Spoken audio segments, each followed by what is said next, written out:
What's going on today, guys? Welcome back to the channel.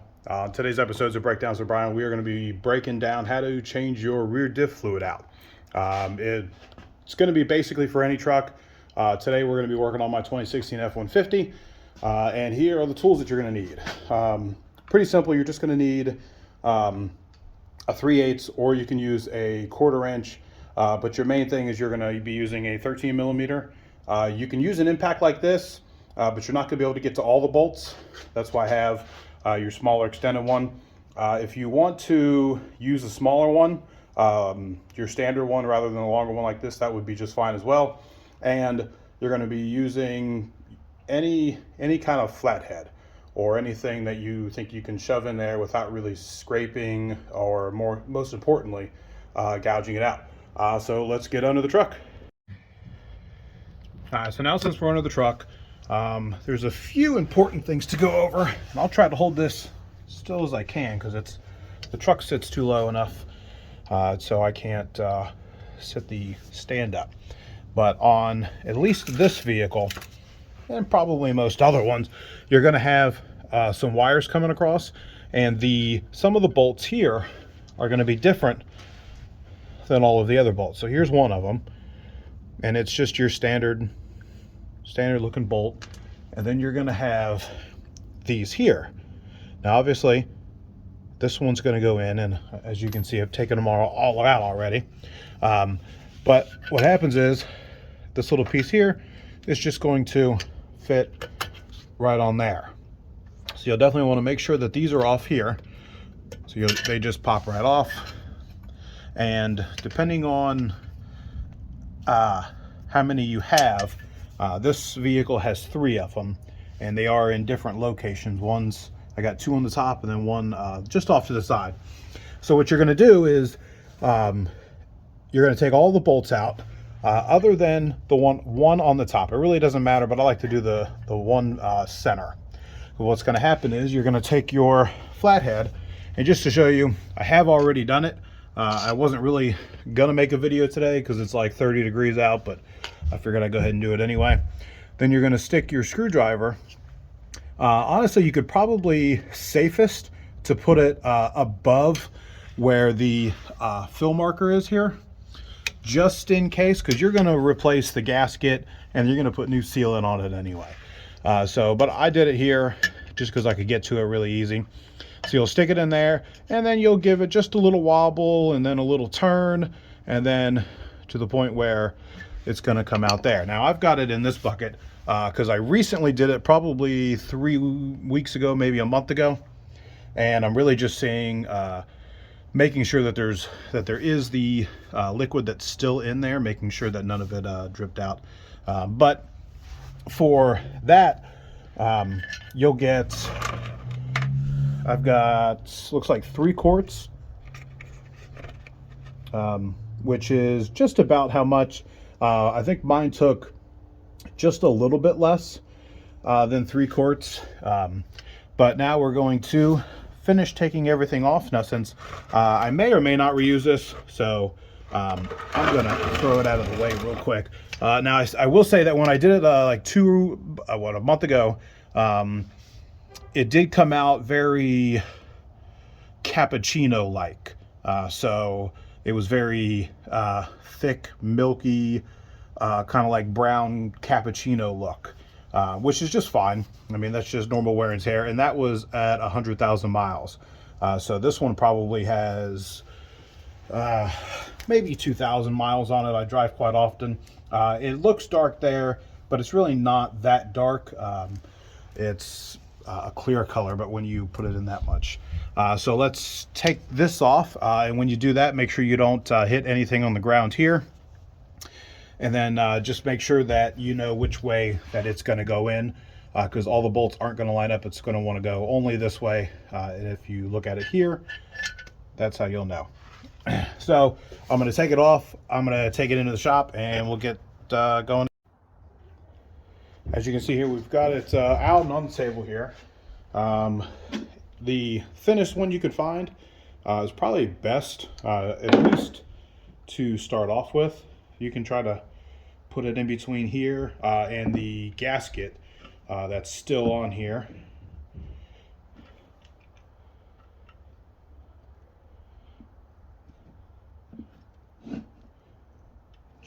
Just work it as soon as you can get it in there. Now, you would always get a new one, even if you just changed it out, or if it looks good. Honestly, it's a gasket. I forgot how much these were, but they can't be too much. And then just work yourself a way around. Once you get a majority of it off, you might even be able to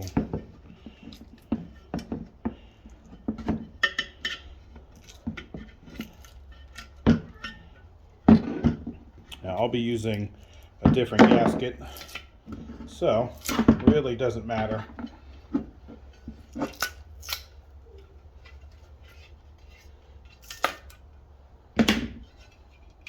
Now on the original one, so we can just throw that one away. On the original one, this here be a lot more dirty, or I'll say dirty, have a lot more, as you can see, it's quite a bit here. The best thing to do is to take a razor blade and then just kind of scrape all along the edge here. And then everything that you're going to do here as well, you're going to be doing to the main one under the truck. So get as much with your fingers as you can. I've seen some people do it with a 2-inch sanding disc.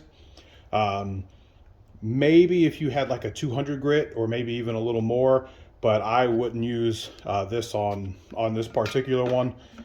Some people have used these, and if you're going to use anything power tool related or anything like that, this you would want to get the finest one again. But for me, I'm just going to use a little wire brush. Always make sure you got you some glasses, and then we're just going to take it and run it across.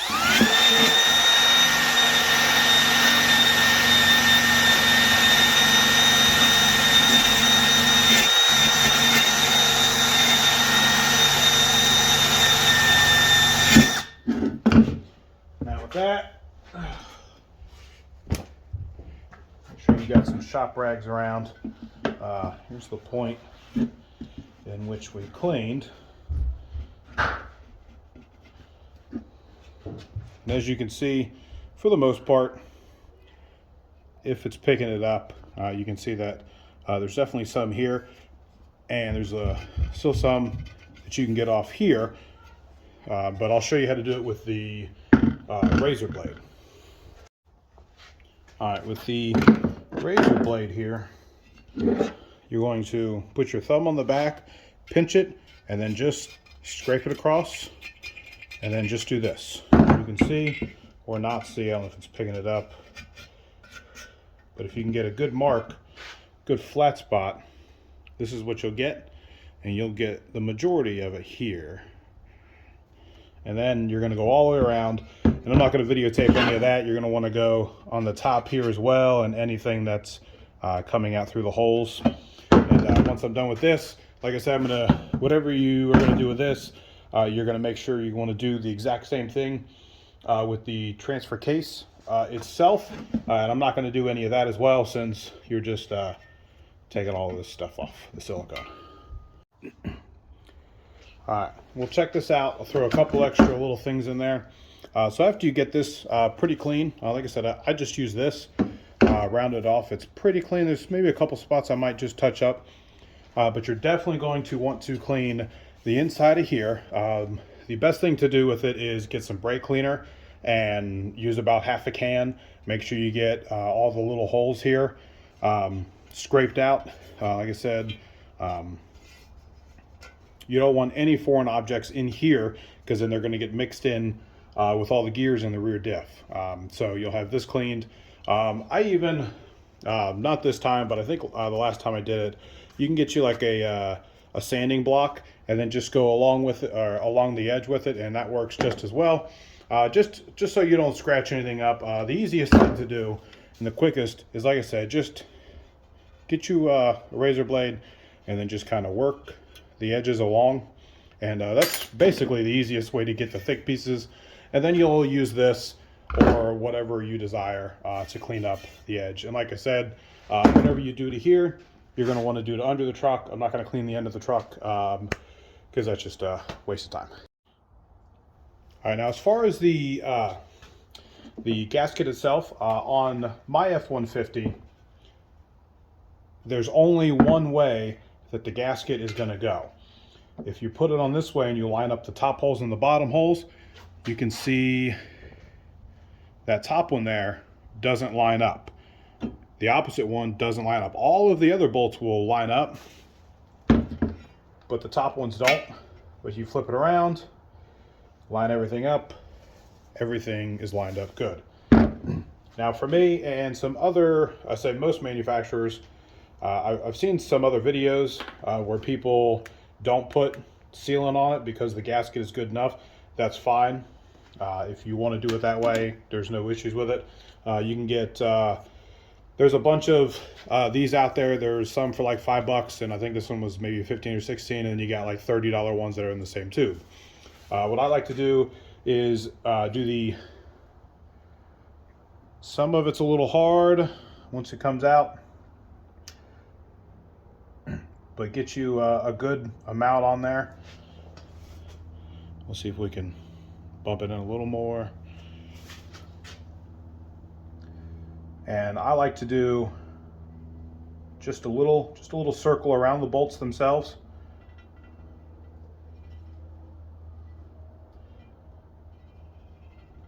And then you can do it just like that. I'll speed up through everything else here, and then we're also going to put some on the outside of this before we hang it as well.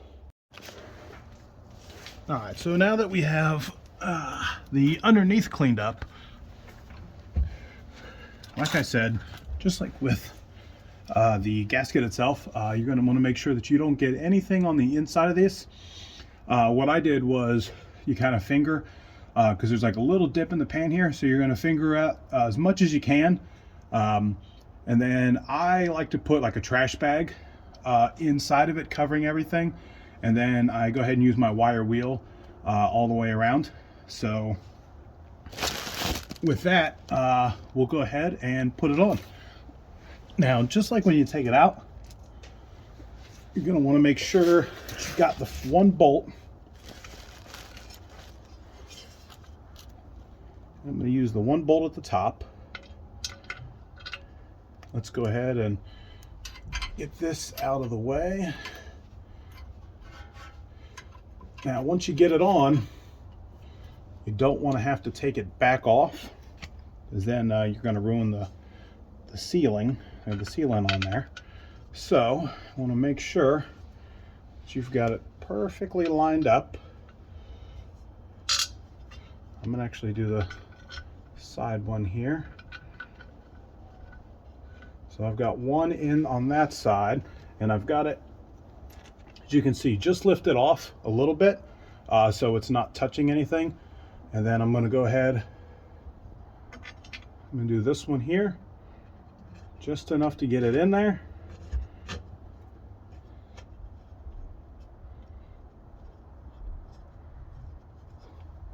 And hand tighten.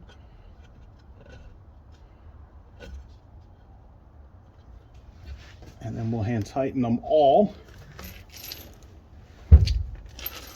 And like I said, if you're doing at least the Fords themselves, they do have these bolts on them. So you have to remember which one that they go on, just so you can plug those little ones in, the little clips in there. You will have to get with your manufacturer, or maybe if it might even be in the books that come with the vehicle, but you're gonna have to get with them on the torque spec. They're probably about the same as far as the torque spec with them. They're probably around the same. I will, once I get most of these in, I'll get the torque spec.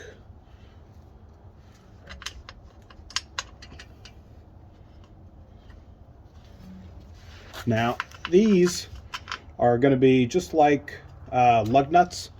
You're going to want to hand tighten them, and then when you hand tighten them, or after you hand tighten them, and you're going to torque them down, I would just use your regular ratchet and then just kind of go offset from one another, just like you're going to be putting on wheels. So you'll tighten one down, then you'll go across, and you'll tighten the opposite side and go across. And then once you get them all pretty tight, I would say hand tight, or just hand tight with the ratchet, you can look up the torque spec and go from there and see what the torque spec is on them. So let me get this on here. Let me look up the torque spec for you guys, and we'll get back with you. All right, now since I've got them all a little more than hand tight, what you're going to have is you're going to have some gasket sealant come out the edge, which is good because now you know that from here, at least from where you put it in the middle, or as close as you can get it to the middle, it is now seeped out here. So now you have, you have good sealant all the way around. Now for the Fords, the torque spec is around